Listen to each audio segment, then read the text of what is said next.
যুক্তরাষ্ট্রে প্রকাশিত Jeffrey Epstein files সংক্রান্ত নথিতে ভারতের প্রধানমন্ত্রী নরেন্দ্র মোদীর নাম উঠে আসার পর ভারতের রাজনীতিতে নতুন করে তোলপাড় শুরু হয়েছে। এতদিন ত্যাগী, সংযমী, অবিবাহিত ইমেজে নির্মিত মোদীকে ঘিরে এবার কূটনীতি ছাড়িয়ে নৈতিকতা, স্বচ্ছতা, রাষ্ট্রীয় মর্যাদার প্রশ্ন সামনে এসে পড়েছে। এই বিতর্ক এখন দিল্লির ক্ষমতার করিডোর থেকে সামাজিক যোগাযোগ মাধ্যম পর্যন্ত ঘুরছে। মূল বিতর্কের কেন্দ্র একটি মার্কিন বিচার বিভাগের নথিতে থাকা একটি ইমেল।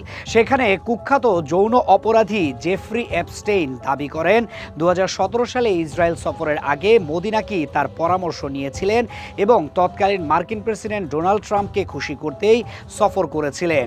ইমেলের ভাষায় নাচ, গান ও এটা কাজ করেছে এ ধরনের বাক্য থাকায় বিষয়টি শুধু কূটনৈতিক প্রেক্ষাপটেই আটকে থাকেনি।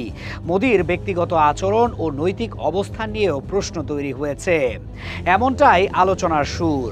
অভিযোগ সামনে আসার পর সরকারের প্রতিক্রিয়াও এসেছে কড়া ভাষায়। ভারতের পররাষ্ট্র মন্ত্রণালয় এটিকে ভিত্তিহীন, নিন্দনীয় এবং দণ্ডপ্রাপ্ত অপরাধীর কুৎসিত কল্পনা বলে উড়িয়ে দিয়েছে। ক্ষমতাসীন ভারতীয় জনতা পার্টি, বিজেপির নেতারাও একে ভারতের ভাবমূর্তি নষ্ট করার আন্তর্জাতিক ষড়যন্ত্র বলে আখ্যা দিয়েছেন। তবে সরকারিভাবে দাবি খারিজ করা হলেও ইমেইলের ভাষা ও প্রেক্ষাপট নিয়ে প্রশ্ন যে থামছে না, সেটাই এখন দৃশ্যমান।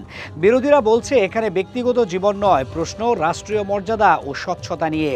ভারতীয় জাতীয় কংগ্রেস নেতা পবন খেরা প্রকাশ্যে মোদির ব্যাখ্যা দাবি করে বলেছেন, এমন নথিতে প্রধানমন্ত্রীর নাম উঠে আসা ভারতের আন্তর্জাতিক সুনামকে আঘাত করেছে। যদি কিছুই না থাকে তাহলে মোদি নিজে মুখ খুলছেন না কেন? সব মিলিয়ে অবিবাহিত ও নৈতিকতার প্রতীক হিসেবে তৈরি মোদির রাজনৈতিক ব্র্যান্ড এখন বড় এক পরীক্ষার মুখে। এপস্টেইন ফাইলের দাবি সত্য না মিথ্যা তা তদন্তের বিষয়, কিন্তু বিতর্কের কেন্দ্রে প্রশ্নটা আপাতত একটাই, শীর্ষ নেতৃত্ব কি এটিকে শুধু অবজ্ঞা করে উড়িয়ে দেবে নাকি জনসম্মুখে জবাবদিহির পথ বেছে নেবে?